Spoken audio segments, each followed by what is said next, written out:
Okay.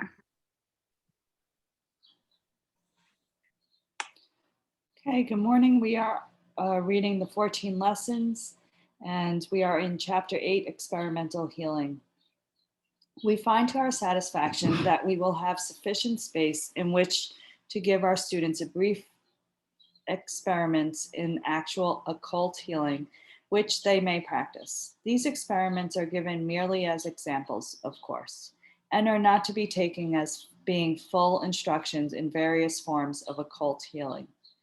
We will first take up a few experiments in pranic healing, or magnetic healing if you prefer the term. 1.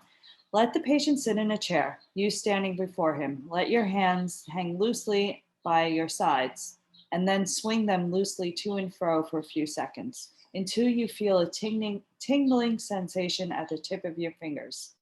Then raise them to the level of the patient's head and sweep them slowly toward his feet, with your palms toward him with fingers outstretched, as if you're pouring force from your fingertips upon him. Then step back a foot and bring up your hands to the level of his head, being sure that your palms face each other in an upward movement, as if you bring them up in the same position as you swept them up. You would draw back the magnetism you send him. Then repeat several times. In sweeping downward, do not stiffen the muscles, but allow the arms to hang loose and relax. You may retreat the affected parts of the body in a similar way, finishing the treatment by saturating the entire body with magnetism. After treating the affected parts, it will be better for you to flick the fingers away from your sides as if you're throwing off drops of water which had adhered to your fingers. Otherwise, you might absorb some of the patient's conditions. This treatment is very strengthening to your patient, and if frequently practiced, will be greatly benefited to him. In the case of chronic or long-seated troubles, the trouble may often be loosened up by making sideways passes before the afflicted part. That is, by standing before the patient with your hands together, touching palms, and then swinging the arms out sideways several times.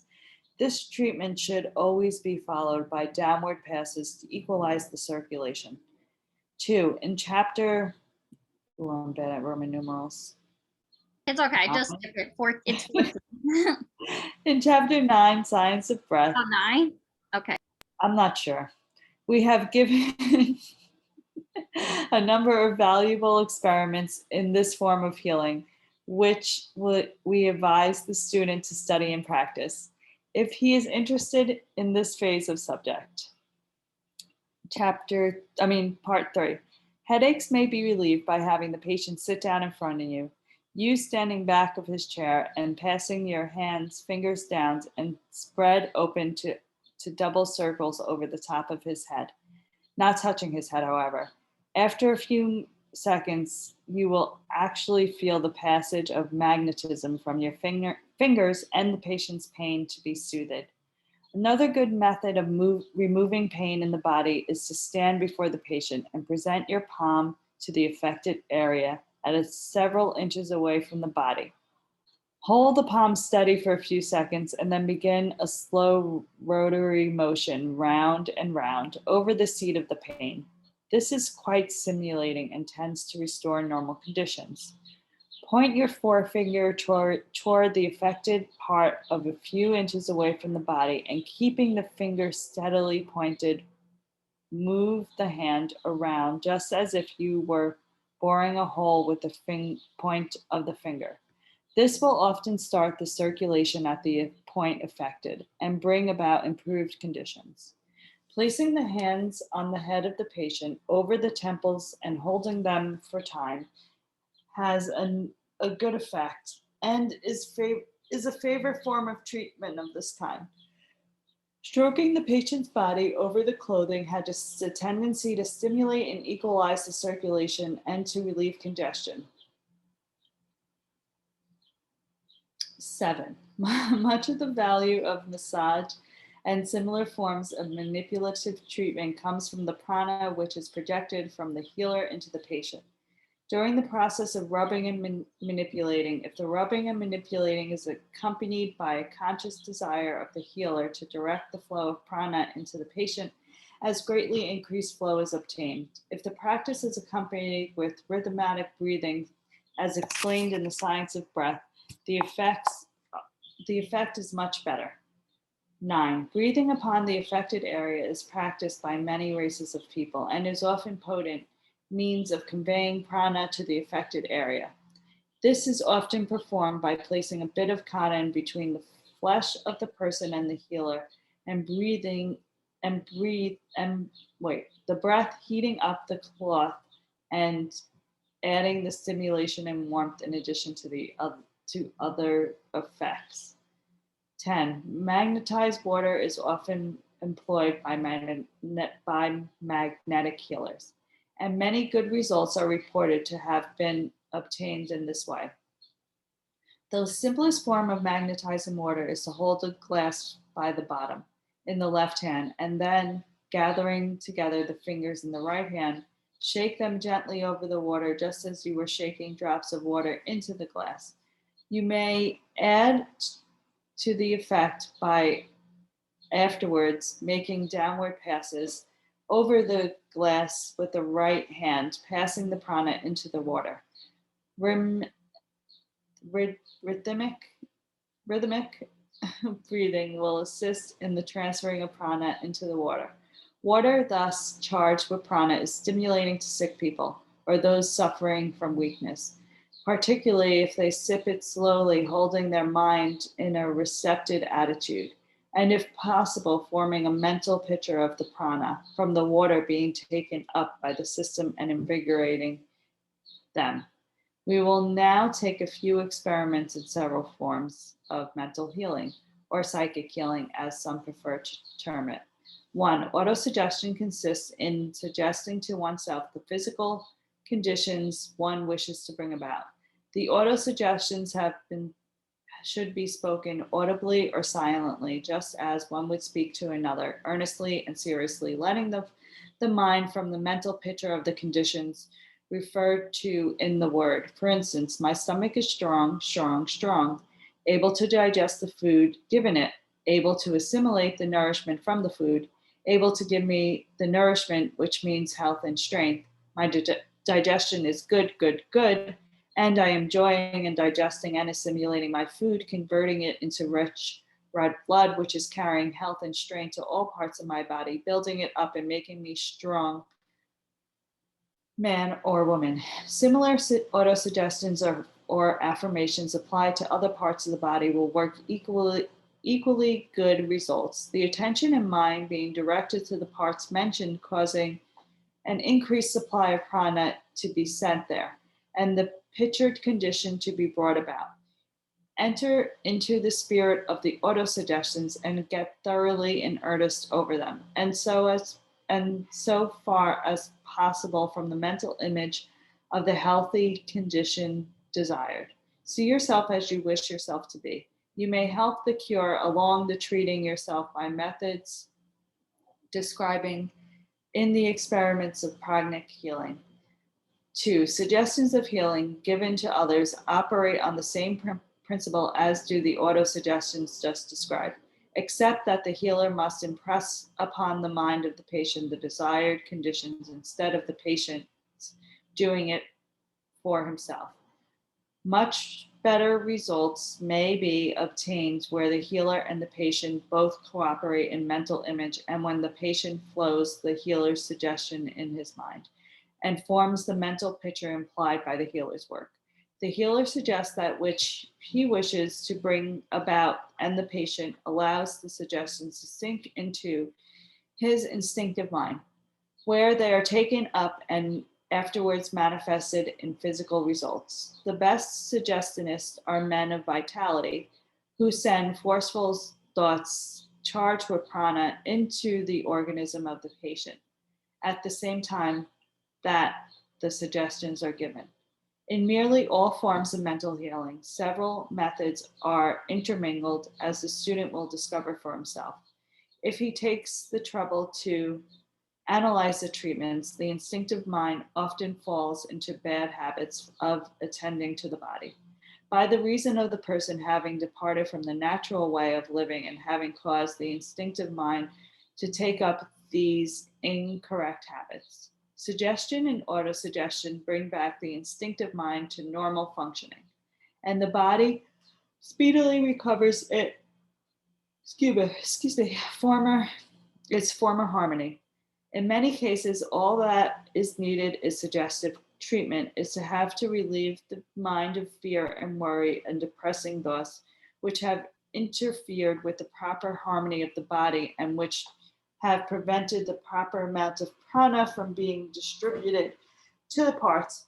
Removing these harmful thoughts is like removing the speck of dust which has caused our watch to run improperly. Having deranged the harmony of the delicate mechanism, fear, worry, and hate with their accompanying emotions, and the cause of the more physical inharmony than nearly all others combined. 3. In what is called strictly mental healing, the patient sits in a relaxed attitude of the body and allows the mind to become receptive. The healer then projects to the patient's thoughts of a straightening and uplifting character, which, reacting upon the mind of the patient, causes it to cast off negative conditions and assume its normal poise and power. The result being that as soon as the patient mind recovers its equilibrium, if it asserts itself and starts into operation, the recuperative power with the organism of the person, sending an increased supply of prana to all the parts of the body and taking the first step toward regaining health and strength. The prime principle of the mental healing is to get the mind of the patient into the proper condition. It naturally flowing that beneficial and normal physical conditions must follow. But the best mental healers do more than this. They, often unconsciously, send a positive thought strongly charged with prana right to the affected spot and actually work a physical change in the organism of the patient, independent of what is accomplished by his own thought force. In treating a patient in this way, keep firmly in mind that the thought that physical harmony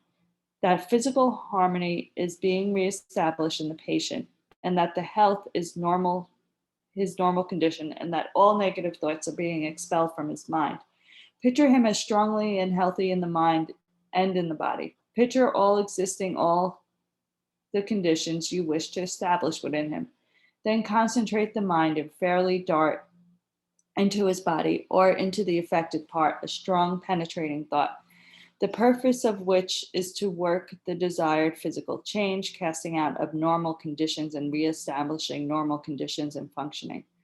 Form the mental image that the thought is fully and heavily charged with prana and fairly drive it into the affected part of the effort of the will. Considerable practice is usually needed to accomplish this last result, but to some it appears to come without much effort. 4. Distant healing or absent treatment is performed in precisely the same way as the treatment when the patient is present. We have given some direction regarding this form of treatment in Chapter 9, Physical Science of Breath, which, coupled with we have just said in the last paragraph, should give an elementary working knowledge of the subject. Some healers form the picture of the patient sitting in front of them and then proceed to give the treatment, just as if the patient were really present. Other form the mental image of projecting the thought, picturing it as leaving their mind and transversing space, entering the mind of the patient. Others merely sit in a passive contemplative attitude and intently think of the patient without regard to intervening space. Others prefer to have a handkerchief or some other article belonging to the patient in order to render more perfect the rapport conditions. Any or all of these methods are good. the temperament and inclinations of the person causing him to prefer some particular method, but the same principle underlies them all. A little practice go along the lines of several forms of healing just mentioned will give the student confidence and ease in operating the healing power until he will often radiate healing power without being fully conscious of it. If much healing work is done and the heart of the healer is in the work, he soon gets so that he heals almost automatically and involuntarily when he comes in the presence of one who is suffering. The healer must, however, guard against depleting himself of prana and thus injuring his own health. He should study up methods given by us on recharging himself and protecting himself against undue drains upon his vitality. And he should make haste slowly in these matters, remembering that forced growth is not desirable. This lesson has not been written for the purpose of advising our students to become healers. They must use their own judgment and intuitions regarding that question. We have devoted the lesson to the subject as if formed as part of the general subject we are treating in this course. And it is important that they should know something of the principles underlying these several forms of healing. Let them analyze any form of treatment which they may witness or hear of, stripping it of the fantastic theories which have been built around it. And they will be able to classify and study it without accepting the theory of a person making the cure. Remember that all cults and schools make cures using the same principle, but attributing the results to widely differing theories and beliefs. For ourselves, we cling to the principles of Hatha Yoga, which teaches the doctrines of preserving health by right living and right thinking, and we regard all forms of healing as things made necessary by man's ignorance and disobedience of natural laws. But so as long as a man will not live and think properly, so some forms of healing are necessary, and therefore the importance of the study, the advance of the oculist regards the preservation of health as more important thing for the race and the cure of disease, believing with the old adage that an ounce of prevention is worth a pound of cure. But so long as we may benefit our fellow men, it is well that we know something of the subject of occult therapeutics. It is one of nature's forces, and we should know how to use it. Should I stop or keep going, Pam? We can keep going and finish just because it's like the end part. Yeah, I think it's a page and a half. Yeah. 8th lesson, mantram and meditation. I am passing through this stage of existence, making the best use of head, heart, and hand. Each one of us here has his own work to do. We are here for a purpose, and until we fall with the law and work out the tasks set before us, we will have these tasks constantly repeating before us until they are accomplished. The purpose of the accomplishment of these tasks is experience and growth, and unpleasant as our tasks may seem, they have a most direct bearing upon our future growth and life. When we fall with the workings of law and see and feel what is behind, we cease to rebel and beat our heads against the wall. In opening up ourselves to the workings of the spirits and being willing to work out our own salvation and accomplish our world's tasks, we really take the first step toward emancipation from the unpleasant tasks. When we cease to allow our work to be pleasant to us, we find ourselves working into better things as the lesson has been learned. Each person has placed before him just the work in the world best suited to his growth at that particular time. His wants have been consulted and just the right thing allotted to him. There is no chance about this. It is inexorable workings of the great law, and the only true philosophy consists in making up one's mind to do the work set before him in the best of his ability. As long as he strings it, he will be kept to the task. When he begins to take a pleasure in doing it right, other things open up before him. To hate and fear a thing is to tie that thing to you. When you see it in its right relation, after your spiritual eyes are open, then you begin to be free from it. And in going through life, in doing our work in the world, we must make the best possible use of three gifts of the spirit, the head, the heart, and the hands. The head, representing the intellectual part of nature, must be given the opportunity to grow. It must be furnished the food upon which it thrives. It must not be cramped and starved. It must be used as exercise strengthens and develops it. We must develop our minds and not be afraid of thinking thoughts. The mind must be kept free. The heart, presenting the love nature in its best sense, must be employed and must not be starved and chained or chided. We are not speaking of the lower forms of animal passion miscalled love, but of the higher thing belonging to the human race, which is a promise of greater things to come in the evolution of the race. It is that which begets sympathy, compassion, tenderness, and kindness. It must not be allowed to sink to a maudlin sediment, but must be used in the connection with the head. It must reach out to embrace all life in its enfolding embrace and to keep the sense of kinship with all living things, which marks the man or woman of spiritual development. The hand, representing the manifestation of physical creation and work, must be trained to do the work set before it the best is it knows how. It must learn to do things well and feel that all work is noble and not degrading. It is a symbol of physical creation and must be respected and honored. The man or woman of spiritual development goes through the world making the best use of the head, heart, and hands. Oops. Thank you.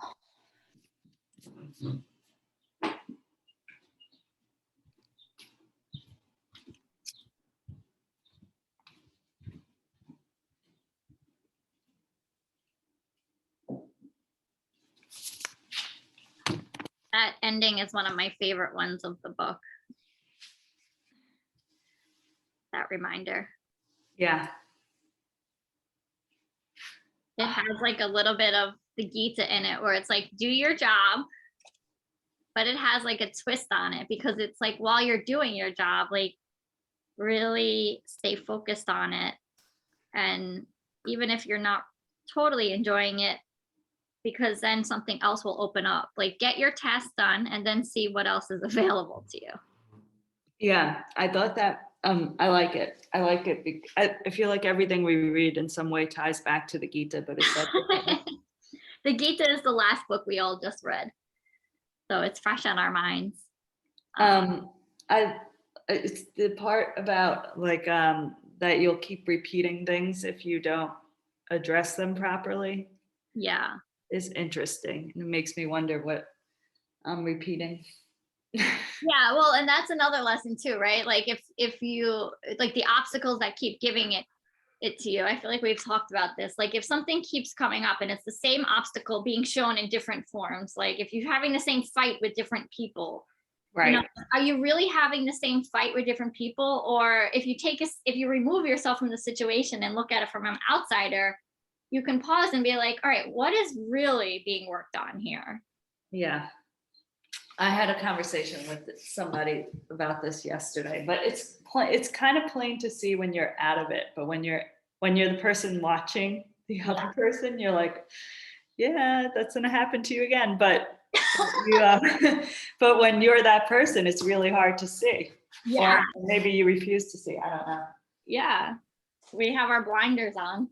Yeah. I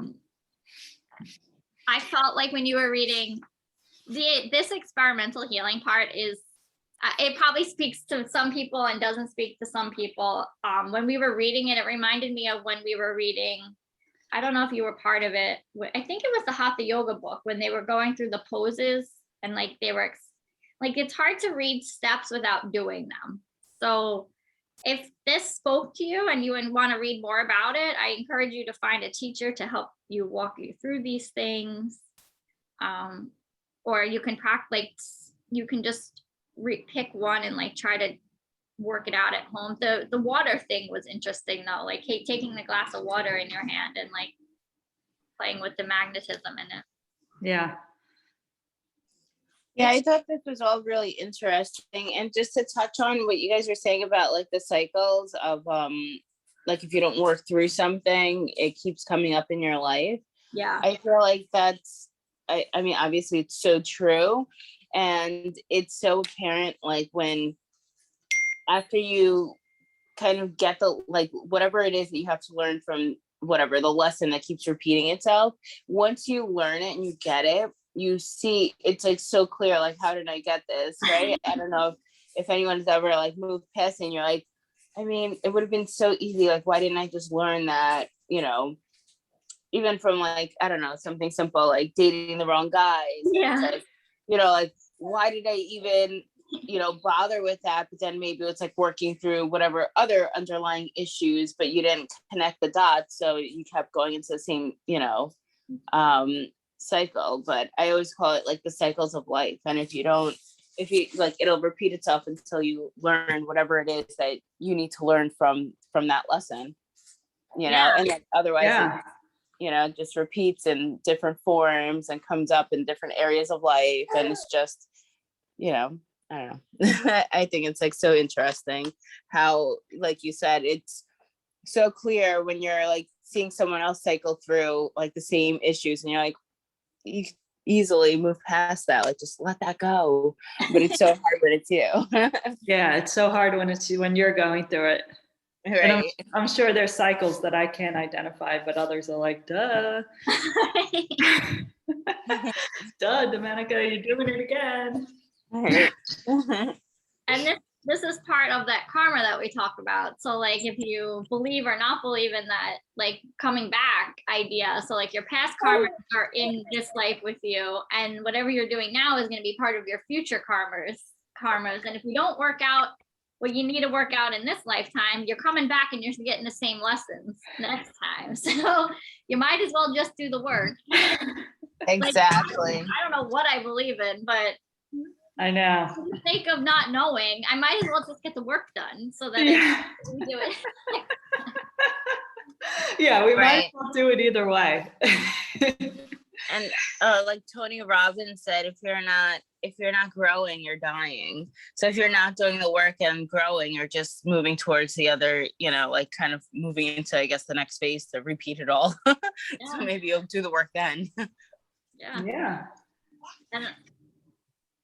Well, I definitely don't remember life before my life, or so who knows? Right. I like the reminder that they say to hate and fear a thing is to tie that thing to you. It's so important. Like with that example I gave before we started reading of like, I said I wasn't going to do something. And it immediately is exactly what I did, because the universe doesn't hear the negative. It just hears it just says you're going to do it. You're still attracting it to yourself by saying you're not. Right.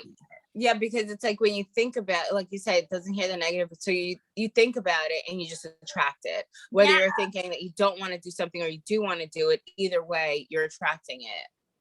Yeah. So all these things we hate our job so much. Hate it. You still show up every day. Like nothing's going to change from that because you're still attracting yourself to the job. Like right. This story, this passage is telling us like, show up with a grateful heart to that job, learn your lessons, and then maybe you'll get a new job or a promotion, or you'll change fields, or you'll go back to school, or, you know, like something else will grow from it. But if you keep showing up in that hatred energy every day, it's going to create a sickness in your body. And then all of a sudden you're going to be sick. And then, you know, like whatever the spiral comes from it. But right. You're pulling the toxic energy to like other places in your body. Yeah. And like I don't know what you read, something that said I forgot what it was, the last part, like no job is like beneath you or something like that. Yeah, right. I like that. Me too. I remember like working, and I was like a server going to school, and it stuck with me. With one of my like back of the house jobs, like when you work at a restaurant, you have to like do things in the kitchen to like help keep everything clean and organized, whatever. And I had line sweep, which was my least favorite job. So it was like all the crap that, you know, falls on the floor. Like every so often I had to come through and sweep the floors. And I was just like so busy with my tables and focused on like, you know, I guess like doing my work with the tables and being friendly to them, that I'm in the back and I'm like, oh, this place is a mess and I gotta sweep it. So I just did it like really fast. I didn't move the garbage cans and get back there or anything. Oh, sure. Aw. And so one of the bussers, he grabbed the broom from me and he said, it doesn't matter like what job you have to do, you should always do the best you can, like do it to the best of your ability. And you know, and I'm like, what? You know, at the time I was just like, yeah, whatever, you're annoying and I'm busy, leave me alone, you know. But it stuck with me, and it really made me feel like that's so true, you know, like if you do whatever you're doing, if you give it your all, it just even feels better. Like, Yeah. you know, your attitude about whatever you're doing just is better. You have an overall more positive like outcome, whether it's the job that you're doing, you know, like cheering people up or whatever, you know. It's just, I don't know why that like really really stuck with me. And I always I don't know, I think about it from time to time. I'm like, it's so true. And I'm like, oh, that busser who was like, I don't even know how old, you know, busting his ass, excuse my language, but like, you know, like really cleaning up all after everyone, like all these tables. And you know, he was a really hard worker. And I'm like, oh gosh, like why are you working so hard? You don't even make the most money. And it's like, you know, at the time, I was thinking, well, at the time, I'm looking back at myself now, and I think at the time I was so focused on things that weren't important, like the money and that sort of thing. Yeah. Where he was more focused on, I guess, the internal feeling, like you just do the best you can with everything that you're doing. Yeah. No, that's a beautiful story. I love that. Yeah. Like I love, and it's like the people that come into our lives, like that teach us the lesson and then disappear. Right, exactly. It's like, you know, God only knows where he is now, but it stuck with me and I remember it. So like when I'm doing something that I don't feel like doing, I think about that. I hope he's living his best life. He sounds like an amazing like soul. Yeah. Yeah. Absolutely. Yeah, that's awesome. That reminds me of laundry. I like this one. I really hate folding clothes. It's like the one thing I hate to do. I don't know. I don't like any housework, honestly. And that's, I always say, I'm like, that's why I work. So I don't have to do the housework all the time. But folding clothes is like, and even when I go into the laundry, I'm like, oh, I've been trying not to bring that energy with me. I'm like, okay, just put on some music, fold the clothes, relax. Everybody's stuff is inside out. You got to turn it all around. I totally hear you on that. Not my favorite, but I don't know, laundry, housework in general, but laundry, it's like one of those like so tedious. It just takes, I feel like it's such a process from washing to folding to putting away. It's just so many steps to doing laundry. Yeah. I only do my own laundry. I don't have kids, and Eric has to do his own laundry. I think that's what keeps us together so long. He does his laundry and I do my laundry. But the life-changing book of tidying, the life-changing magic of tidying up book really changed my whole perspective on doing laundry. And now when I do it and I sit and fold my laundry, it becomes like a meditative gratitude practice. And I'm like, I fold each thing, I roll, like she taught me how to like roll it, and like you are grateful for it, because then I think about not having a washer or dryer, and like That's so true.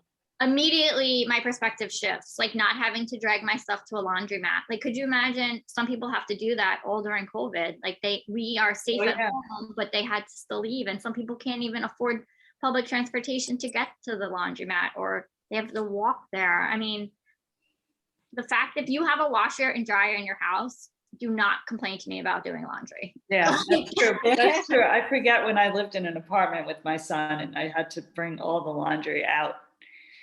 Yeah, especially if you have small children and like they're sick, like Yeah. you're throwing up and it's diarrhea everywhere and like you have to then leave to do laundry. Yeah. I would leave like before work at like 5 in the morning and be like, tell my husband, watch the kid until I get back.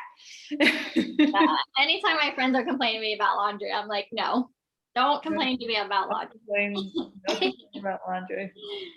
Yeah, and it does. It's like put on a song, like how the energy you're putting into the clothes too, like those clothes are going on your body. Yeah, right. You put the clothes Yeah. away and now you're taking negative energy out and putting it on your body. You're already adding extra weight to carry with you during your day.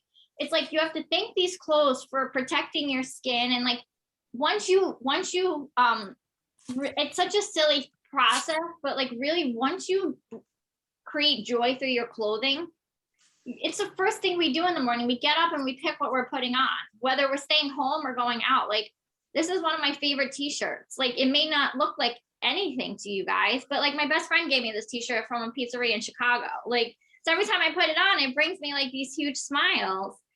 And so once you do that with your clothing, it then filters throughout your life, like the people you're hanging out with, the jobs you pick to do, the tasks, the hobbies, the activities.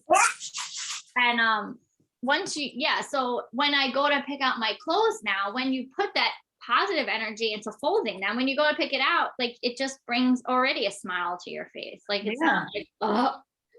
That makes a lot of sense. Yeah. Yeah, it really does. Our clothes like represent our, like sometimes I'll put clothes on, I'm like wearing all black and I'm like,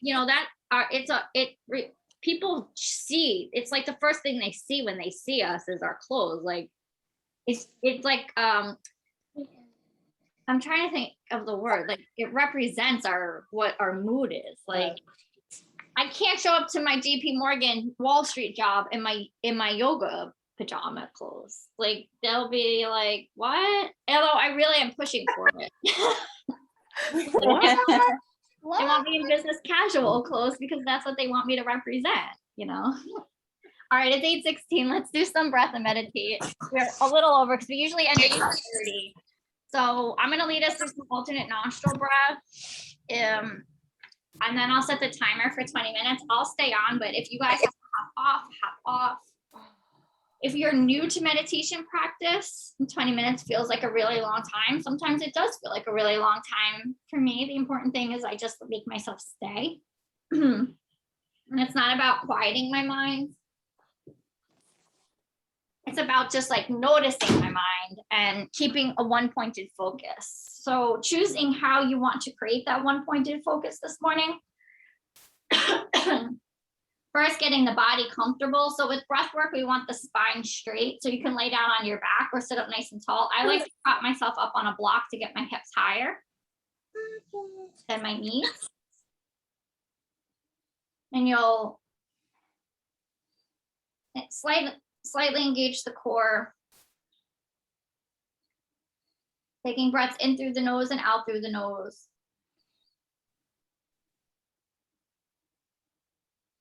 Beginning to lengthen the breath as you inhale, fill up the low belly, and then exhale, pull the belly button down to the spine, let all the air out. And see if you can relax the shoulders if you need to lift them up to roll them down. Relax the features on the face. Notice what you're doing with your palms, if they're face up or down, just making decisions, just starting to notice, checking in with those habits, that instinctive mind we've created for ourselves. You can stay right here with this nostril breath if that feels okay for you, or you can bring your pointer and thumb to touch, let your left palm rest up in the lap and bring your right hand over to the face. For alternate nostril breath, the pointer and the middle finger can either rest in the palm or on the third eye, and you're going to use your thumb to close your right nostril and your ring finger to close your left nostril. So there's no right or wrong, it's just preference on where you want to put your peace fingers. So we'll all close our right nostril with the thumb, inhale through the left, close left, exhale through the right nostril, inhale right, close the right with the thumb, exhale through the left. Inhale left. Close left. Exhale right. Inhale right. Close right. Exhale left. Inhale left. Close left. Exhale right. Inhale right. Close right. Exhale left. Inhale left. Close left. Exhale right. Inhale right. Close right. Exhale left. Inhale left. Close left. Exhale right. Inhale right. Close right. Exhale left. Release the palm down to the lap. Set up in your meditation shape so you can stay seated or laying down. Get the body comfortable. The body needs to be comfortable so that the mind can be relaxed. You can stay seated if you want to do legs at the wall, if you need to prop yourself over a bolster.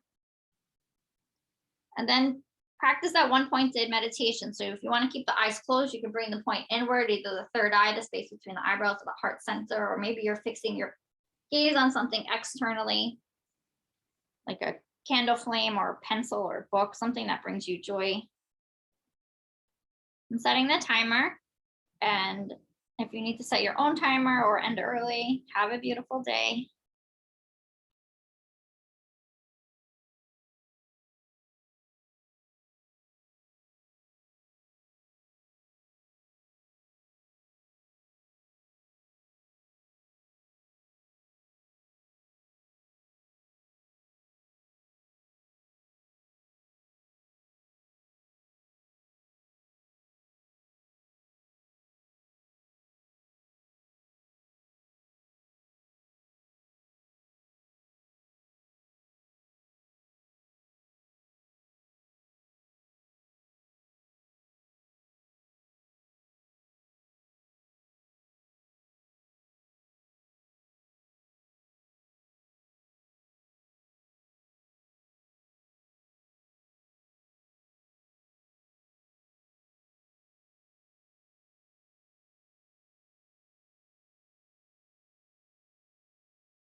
Bringing hands to heart center. Namaste.